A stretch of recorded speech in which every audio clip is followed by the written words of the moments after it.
Hello good evening students. उम्मीद है axiom और पोस्टुलेट्स आप लोगों ने पढ़ लिए होंगे। अब मैं उस पर बेस क्वेश्चंस कराने जा रहा हूँ। क्वेश्चन नंबर 3 जो था फर्स्ट सेकंड करा दिया था। क्वेश्चन नंबर 3 दे रखा है, consider two postulates given below. Two postulates यहाँ पर गिवन है। Any two distinct points A and B, there exist a third point between A and B. ये कह रहे हैं कोई भी दो पॉइंट हैं, उनके बीच में एक तीसरा पॉइंट होगा ही होगा। हो सकता है, नहीं भी हो सकता है। तो ये बिल्कुल सही बात इसे नहीं कहा जा सकता। There exist at least 3 point that are not on the same line. कम से कम 3 पॉइंट ऐसे होंगे जो सेम लाइन पे नहीं होंगे। ये भी जो है वो बात सही भी हो सकती है और गलत भी हो सकती है। मान लीजिए मैंने एक लाइन खींची, इस पे 3 पॉइंट बना दूँ, 3 पॉइंट इस पर आ जाएंगे। अगर 2 यहाँ पे बना दूँ, 1 यहाँ पे बना दूँ, तो 3 पॉइंट एक पे नहीं आ पाएंगे। Do this postulates contain any undefined term. क्या इसमें अनडिफाइंड टर्म हैं? बहुत सारे हैं। Are this postulates constant. क्या ये कांस्टेंट हैं पोस्टुलेट्स? नहीं है। Do they follow the Euclid's postulates? Explain. क्या ये यूक्लिड्स पोस्टुलेट को फॉलो करते हैं? नहीं करते हैं। ठीक, तो यहाँ पे आंसर मैंने लिखा है, there are several undefined term which should be listed. They are consistent because they deal with 2 different situation. First situation, अब जाहिर सी बात है दोनों केस में दो सिचुएशन होंगे, है ना। तो फर्स्ट सिचुएशन दे रखी है, so that given 2 points A and B, there is a point C lying on the line in between them. ठीक, तो अगर पहले वाले जो पॉइंट था उसे हम इस तरीके से लिखते तब ये सही होता है कि 2 पॉइंट है हमारे ए एंड बी और उनके बीच में एक तीसरा पॉइंट है सी जो कि उनके बीच में लाई करता है। सही बात है। ठीक, और सेकंड है हमारा, given A and B you can take C not lying on the line through A and B. अब ये कह रहे हैं ए और बी 2 पॉइंट हैं। अब ए और बी को जोड़ने वाली 2 लाइन है, उससे हट करके आपने तीसरा पॉइंट सी ले लिया।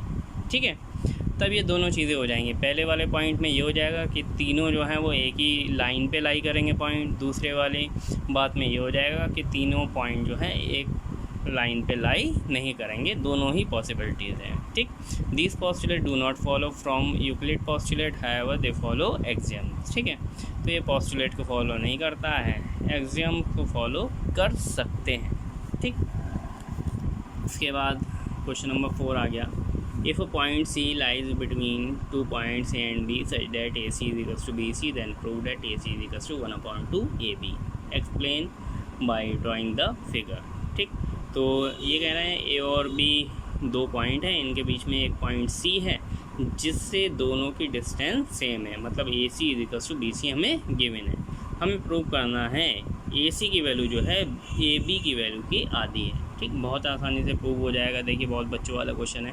तो A C equals to B सी दे रखा है। अब हम क्या करेंगे, ए सी को ए बी बनाने के लिए हमें क्या करना पड़ेगा, ए सी में सी बी ऐड कर दें।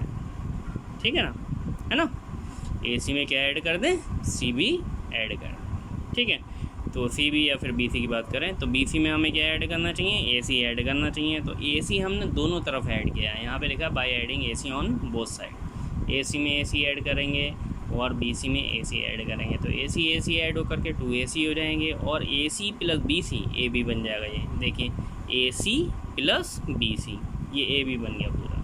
ठीक, तो 2AC is equals to A B. A C हमें निकालना है तो ये 1/2 ए बी के इक्वल हो जाएगी। That's all. ये बहुत ही ईजी क्वेश्चन था। ठीक, इसके बाद क्वेश्चन नंबर 5 दे रखा है। इन क्वेश्चन नंबर 4 जो ऊपर क्वेश्चन है, point C is called the mid point of the line segment A B, prove that every line segment has 1 and only 1 mid point. हमें ये प्रूव करना है कि एक लाइन है उसका सिर्फ एक ही मिड पॉइंट होगा, 2 कभी भी मिड पॉइंट नहीं होंगे। तो ये प्रूव करने के लिए हम क्या करेंगे, ये मान लेंगे कि 2 वहाँ पर मिड पॉइंट हो रहे हैं। ठीक है, तो यहाँ पे हमने लेट किया है, let C and D are 2 mid points of line segment A B. C और डी दोनों मिड पॉइंट हमने लेट कर लिए हैं। ठीक है, अकॉर्डिंग टू क्वेश्चन नंबर 4 वी है। क्वेश्चन नंबर 4 में हमने जैसे प्रूव किया था वैसे यहाँ पे लिख सकते हैं, A C is equals to half A B. ऐसे ही A D is equals to half A B होगा क्योंकि डी भी जो है वो उसका मिड पॉइंट है। ठीक, तो ये भी हाफ ए बी के इक्वल है, ये भी हाफ ए बी के इक्वल है, ठीक। तो यहाँ से हमारा ए सी किसके इक्वल हो जाएगा, ए डी के इक्वल हो जाएगा। ए सी और ए डी दोनों इक्वल तभी हो सकते हैं जब सी और डी दोनों एक ही पॉइंट हो। सही बात है। तो यहाँ पर it is possible only if C and D coincide with each other, ठीक।